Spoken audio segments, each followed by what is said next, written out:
ஹானர்லேருந்து ஏற்கனவே போன வருடம் X9b அப்படிங்கிற ஸ்மார்ட் ஃபோன் லான்ச் பண்ணியிருந்தாங்க. இந்த ஃபோன் வந்து ரொம்பவே ஹார்டான ஃபோன் சொல்லியிருந்தாங்க. அது கீழே விழுந்தாலும் உடையாது, அது மட்டும் டெம்பர் கிளாஸ் போட வேண்டாங்கிற மாதிரி பல விதமான விஷயங்கள் சொல்லியிருந்தாங்க. இப்போ அந்த ஃபோனுக்கு சக்ஸஸராக ஹானர்லேருந்து X9c அப்படிங்கிற ஒரு ஸ்மார்ட் ஃபோன் லான்ச் பண்ணியிருக்காங்க. ஸோ இந்த ஹானரோட X9cல என்ன விஷயங்கள் வருது, மேலும் இந்த ஃபோனில் என்னெல்லாம் அப்கிரேட்ஸ் பண்ணியிருக்காங்க, அது மட்டும் இல்லாமல் இது உண்மையிலே வந்து நல்ல ஒரு ஃபோனாக இல்லையா கொண்டு எல்லாத்தையும் டீட்டெயிலாக பார்க்கலாம். வீடியோக்குள்ள போக முன்னாடி சேனல் சப்ஸ்கிரைப் பண்ணுங்க, பக்கத்துக்கு பெல் ஐக்கனை பிரஸ் பண்ணி தொடர்ந்து உங்கள் ஆதரவு தாங்க. ஹானர் வந்து இந்த X9b அப்படிங்கிற ஸ்மார்ட் ஃபோனை போன வருடம் ஹானர் நிறுவனம் லான்ச் பண்ணியிருந்தாங்க. இந்த ஃபோனுக்கு ரொம்ப ஸ்ட்ராங்கான ரெசிஸ்டன்ஸ் கொடுத்துருந்தாங்க. அது மட்டும் இல்லாமல் எவ்வளோ பெரிய வெயிட்டான ஆப்ஜெக்ட் வந்து மேலே உட்கார்ந்தாலும் ஃபோன் அவ்வளோ ஈஸியாக உடையாது, ஸ்க்ரீனுக்கு டெம்பர் கிளாஸே போட தேவையில்ல, அவ்வளோக்கு ஸ்ட்ராங்கான டிஸ்பிளேங்கிற பல விதமான விஷயங்கள் சொல்லியிருந்தாங்க. ஸோ சொன்ன மாதிரியே ஃபோன் வந்து நல்லா ஸ்ட்ராங்காகவே இருந்துச்சு சொல்லலாம். ஸோ இப்போ இந்த ஹானரோட X9cயும் அதே மாதிரி ஸ்ட்ராங்காக கொண்டு வந்திருக்காங்க. ஸோ இந்த ஃபோன் வந்து எந்த அளவுக்கு ஸ்ட்ராங் அப்படின்னு கேட்டிங்கன்னா வந்து SGS சர்டிஃபிகேஷன் கிடைச்சிருக்கு. அது மட்டும் இல்லாமல் 5 ஸ்டார் ரேட்டிங்கோட. மேலும் இந்த ஃபோனை 2 மீட்டர் உயரத்தில் இருந்து கீழே போட்டாலும் அவ்வளோ ஈஸியாக உடையான்னு சொல்லியிருக்காங்க. அது மட்டும் இல்லாமல் ஃபோனுக்கு ரிலேபிலிட்டி 166% கொடுத்துருக்காங்க. அந்த அளவுக்கு ஸ்ட்ராங்காக இருக்கும் அப்படின்னு மென்ஷன் பண்ணியிருக்காங்க. இது போய் இந்த ஃபோன் வந்து ஸ்டீல் உள்ள வச்சு கிட்டத்தட்ட 3000 தடவை வந்து தேய்ச்சா கூட ஃபோன் எந்த இடத்துலையும் ஸ்க்ராட்ச் ஆகலை அப்படிங்கிற மென்ஷன் பண்ணியிருக்காங்க. அது மட்டும் இல்லாமல் இந்த ஃபோன் எக்ஸ்ட்ரீம் டெம்பரேச்சரையும் ஒர்க் ஆகும் சொல்கிறாங்க. குறிப்பாக சொல்லணும்னு கேட்டிங்கன்னா -30 டிகிரிஸ்லேருந்து ஆரம்பிச்சு 55 டிகிரிஸ் வரையும் நமக்கு வந்து ஒர்க் ஆகும் சொல்கிறாங்க. எந்த விதமான டெம்பரேச்சரும் இது வந்து பாதிக்காது அப்படிங்கிற மாதிரி மென்ஷன் பண்ணியிருக்காங்க.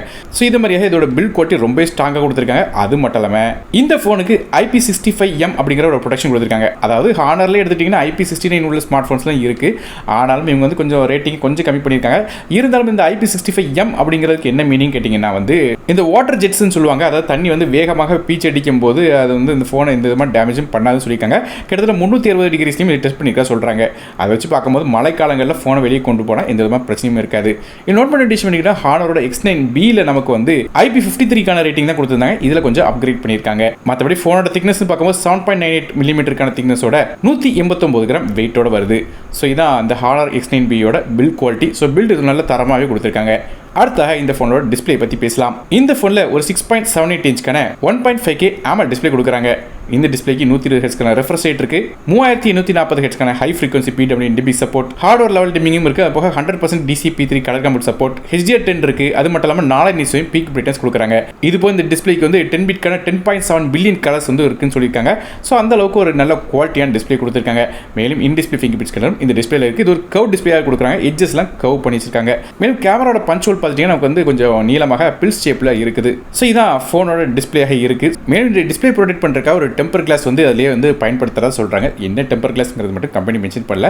இது ரொம்ப ஸ்ட்ராங்கான கிளாஸாக இருக்கும் அப்படிங்கிறது சொல்லியிருக்காங்க. ஸோ ஃபோனோட பில்ட் ரொம்ப சாலிடாக இருக்கிறதுனால ஈஸியாக கையை விட்டு அடிக்கடி வழக்கும் எனக்கு ஃபோன் அப்படின்னு நான் சொல்கிறவங்களுக்கு இந்த ஃபோன் வந்து ஒரு நல்ல ஒரு ஆப்ஷனாக இருக்கும். அடுத்ததாக இந்த ஃபோனோட பெர்ஃபார்மன்ஸ் பற்றி பார்க்கலாம். நமக்கு இந்த ஃபோனில் ஸ்னாப்டிராகனோட 6 Gen 1 அப்படிங்கிற ஒரு 4 nm ப்ராசர் கொடுக்குறாங்க. இது ஒரு கார்டெக்ஸ் A78 கோர் பேஸ் பண்ணிக்கிற ப்ராசராக வருது. மேக்ஸிமம் கிளாக் ஸ்பீட் 2.2 GHz வரையும் போகும். கிராஃபிக்ஸ்க்காக அட்ரினோட 710 GB கொடுக்குறாங்க. இதோட பெர்ஃபார்மன்ஸை பற்றி பேச முன்னாடி இதே ப்ராசர் தான் போன தடவை ஹானரோட X9b அப்படிங்கிற ஸ்மார்ட் ஃபோன்லையும் பயன்படுத்தியிருந்தாங்க. அதே ப்ராசர் தான் இந்த தடவை இந்த ஃபோன் கொண்டு வந்துருக்காங்க. ஒருவேளை நிறைய ஸ்டாக் மிச்சமாயிட்டோ என்னவோ தெரியல. ஸோ இந்த ப்ராசரோட பெர்ஃபார்மன்ஸ் எப்படி இருக்கும்னு கேட்டிங்கன்னா கொஞ்சம் கம்மியாக தான் இருக்கும். காரணம் இதோட ரேங்கிங்கை இப்போ நீங்கள் ஸ்க்ரீனில் பார்க்கலாம். இந்த ப்ராசருக்கு 74 ரேங்க் வருது. மார்க்னு பார்க்கும்போது 40 மார்க் தான் 100க்கு எடுக்குது. மேலும் கிரேடை பொறுத்தவரை பி கிரேட் சிப்செட்டாக கொடுத்துருக்காங்க. ஸோ ஆப்ஸ் ரன் பண்ணலாம், ஓரளவு மல்டி டாஸ்கிங் பண்ண முடியும். கேம்ஸ் பார்க்கும்போது இன்ட்ரோல் கேம்ஸும் சில மிஸ்டேட்டிங் கேம்ஸும் விளையாடலாம். ரொம்ப ஹெவியான கேம்ஸ்லாம் இது செட் ஆகாது. ஸோ பெர்ஃபார்மன்ஸ் ஆவரேஜ் தான். இதோட பெட்டரான பல விதமான ஸ்னாப்டிராகன் சிப்செட்ஸ் இருக்குது. ஆனால் ஏன் இன்னும் வந்து இந்த ஹானர் வந்து இந்த சிப்பை பயன்படுத்துறாங்க அப்படிங்கிறது தெரியல. மற்றபடி ரேம் மற்றும் இன்டர்னல் ஸ்டோரேஜை பொறுத்தவரையும் இந்த ஃபோன் வந்து 2 டிஃபரெண்டான கான்ஃபிகரேஷனில் சைனா லான்ச் பண்ணாங்க. அதுபடி பார்க்கும்போது 12GB RAM 2GB ஸ்டோரேஜ் மற்றும் 12GB RAM 512GB ஸ்டோரேஜ் அப்படிங்கிற 2 கான்ஃபிகரேஷன் தராங்க.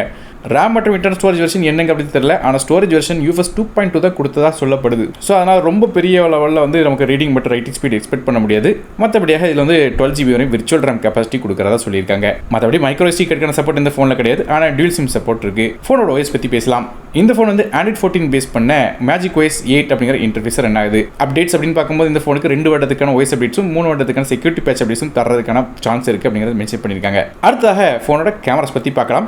நமக்கு இந்த ஹானரோட X9b எடுத்துக்கிட்டிங்கன்னா பேக் சைடில் 3 கேமரா இருந்துச்சு. இதில் 3ஆம் கேமரா, அதாவது ஒரு மேக்ரோ சென்சர் இருந்துச்சு. அந்த சென்சரை மட்டும் கட் பண்ணிட்டு மற்றபடியாக 2 கேமரா வச்சிருக்காங்க. மொதல் கேமரா 108 மெம்பர்ஸுக்கான சாம்சங்கோட HM6 அப்படிங்கிற சென்சர் கொடுக்குறாங்க. இது f1.75 அப்பர்ச்சரில் வருது. இந்த கேமராக்கு optical image stabilisation support, electronic image stabilisation சப்போர்ட்லாம் இருக்கு. இருக்குது. அதனால் வீடியோஸ்லாம் எடுக்கும்போது அவ்வளோ ஈஸியாக வந்து ஷேக் ஆகாது ஃபோன். எல்இடி ஃப்ளாஷ் சப்போர்ட்டும் இருக்குது. மற்றபடியாக பேருக்கு ரெண்டாவதாக ஒரு 5 மெகாபிக்சலுக்கான அல்ட்ரா வைட் கேமரா கொடுத்துருக்காங்க. 5 மெகாபிக்சல் கேமரா எந்த அளவுக்கு இருக்குன்னு உங்களுக்கே தெரியும். நான் ஏற்கனவே சொன்ன இந்த ஹானரில் X9bல இது போக அடிஷனலாக ஒரு 2 மெகாபிக்சலுக்கான மேக்ரோ சென்சர் கொடுத்துருக்காங்க. அந்த மேக்ரோ சென்சர் இந்த ஃபோனில் கொடுக்கல. அடுத்தது செல்ஃபி கேமரா பற்றி பேசலாம். ஃப்ரண்ட்ஸில் ஒரு 16 மெகாபிக்சல் ஃப்ரண்ட் ஃபேசிங் கேமரா தராங்க. இது f2.45 ஆப்பர்ச்சரில் வருது. மற்றபடி இந்த டிஸ்பிளே வந்து நமக்கு பில் ஷேப்பில் தான் கொடுத்துருக்காங்க. பொதுவாக 2 கேமரா இருந்தால் தான் அந்த பில் ஷேப் மாதிரியான ஒரு டிஸ்பிளே வந்து கொடுப்பாங்க. ஆனால் இந்த ஃபோனில் ஒரு கேமரா வச்சுக்கிட்டு இப்படி பில் ஷேப்பில் வந்து கொடுத்துருக்காங்க. ஸோ அது ஏன்னு தெரியல. ஸோ இருந்தாலும் ஸ்டைலுக்குன்னு சொல்லி கொடுத்த மாதிரி தெரியுது. மற்றபடி கேமரா பெர்ஃபார்மன்ஸ் பார்க்கும்போது டே டைம் ஷாட்ஸ் ஓகே இருக்கும். மற்றபடியாக நமக்கு லோ லைட் ஷாட்ஸ்லாம் வந்து அந்தளவுக்கு இதில் பெர்ஃபார்ம் பண்ணாது சொல்லியிருக்காங்க. ஆடியோஸ் பற்றி பேசலாம். இந்த ஃபோனில் நமக்கு வந்து USB டைப் C தராங்க. ஸ்டீரியோ ஸ்பீக்கர் சப்போர்ட் இருக்குது. அது மட்டும் இல்லாமல் 300% வரையும் நமக்கு வந்து வால்யூம் அதிகமாக ஹையாக வைக்கலாம் சொல்லியிருக்காங்க. ஸோ நல்ல ஒரு வால்யூம் வந்து இதில் கிடைக்கும் சொல்லியிருக்காங்க. அதுவே நெட்வொர்க்ஸ் அப்படின்னு பார்க்கும்போது இந்த ஃபோனில் 5Gக்கான SNC சப்போர்ட், 4Gக்கான VoLTE, dual band wifi, Bluetooth 5.1 மாதிரியான விஷயம் கொடுக்குறாங்க. ஸோ ப்ளூடூத் வெர்ஷன் ரொம்ப கம்மியாக தான் கொடுத்துருக்காங்க. நீங்கள் நெட்வொர்க்ஸ் பார்த்தாலே தெரியும். ஆனால் இந்த ஃபோனில் அப்கிரேட் பண்ணியிருக்கிற ஒரு விஷயம் என்னன்னு கேட்டிங்கன்னா இதோட பேட்டரி. இந்த ஃபோனில் ஒரு 6600 mAh பேட்டரி கொடுக்குறாங்க. இது சார்ஜ் பண்ணுறதுக்கு நமக்கு 66 வாட்க்கான ஃபாஸ்ட் சார்ஜிங் சப்போர்ட் கொடுத்துருக்காங்க. போன வருடம் லான்ச் பண்ண Honor X9bல 5800 mAh பேட்டரி கொடுத்துருந்தாங்க. இந்த வருடம் அதை கொஞ்சம் இன்க்ரீஸ் பண்ணிருக்காங்க. அதுமாதிரி 35 வாட்க்கான ஃபாஸ்ட் சார்ஜிங் தான் கொடுத்துருந்தாங்க. அதையுமே 66 வாட்டா கொஞ்சம் அப்கிரேட் பண்ணியிருக்காங்க. இது ஒரு அப்கிரேட் பண்ணியிருக்க விஷயமா இருக்குது. சார்ஜ் பண்ணுறதுக்கு USB டைப் C போர்ட் தராங்க. மற்றபடி இந்த ஹானரோட X9c யோட கலர்ஸ் அப்படின்னு பார்க்கும்போது jade cyan, titanium purple, titanium black அப்படிங்கிற 3 கலர்ஸ் வருது. கடைசியாக இந்த ஃபோனோட விலையை இப்போ நீங்கள் ஸ்க்ரீனில் பார்க்கலாம். அதோட பிரைசிங் கிட்டத்தட்ட 29,000 ரூபா அப்படிங்கிற பிரைசிங்லேருந்து ஆரம்பிக்குது. ஆனால் இந்தியாவுக்கு வரும்போது 8GB RAM கான்ஃபிகரேஷன் இருக்கிறதுக்கான வாய்ப்பு இருக்குது. அப்படி இருந்துச்சுன்னா இந்த ஃபோன் வந்து ஒரு 30,000 ரூபா செக்மெண்ட்டுக்கு கொஞ்சம் உள்ள வந்து வரும்னு சொல்லி எதிர்பார்க்கப்படுது. இதில் நோட் பண்ண வேண்டிய விஷயம் கேட்டிங்கன்னா போன வருடம் லான்ச் பண்ண Honor X9bல 8GB RAM 2GB storage அப்படிங்கிற ஒரு கான்ஃபிகரேஷன் தான் இருந்துச்சு. அதோட பிரைசிங் 25,999 அப்படிங்கிற பிரைசிங் லான்ச் பண்ணியிருந்தாங்க. ஸோ அப்படி பார்க்கும்போது கிட்டத்தட்ட இந்த பிரைசிங்கும் 30,000 ரூபாய்க்குள்ள இடையில ஏதாவது ஒரு பிரைசிங் ரேஞ்சில் லான்ச் பண்ணுறதுக்கான வாய்ப்பு இருக்குது.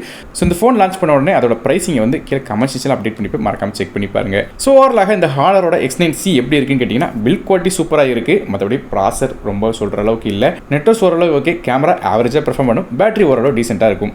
ஸோ ஓவராலாக இந்த ஃபோன் யாருக்கு செட் ஆகும் கேட்டிங்கன்னா வந்து பெரிய லெவலில் கேம்ஸ் எதிர்பார்க்காம, பெரிய லெவலில் பெர்ஃபார்மன்ஸ் எதிர்பார்க்காம ரொம்ப ஹார்டான ஃபோன் தான் வேணும்னு நினைக்கிறவங்களுக்கு வேணால் செட் ஆகும். தவிர மற்றபடி பெர்ஃபார்மன்ஸோ கேமிங்ஸோ இல்லை கேமராவோ பெரிய லெவலில் எதிர்பார்த்தீங்கன்னா இந்த ஃபோன் அந்தளவுக்கு உங்களுக்கு கை கொடுக்காது.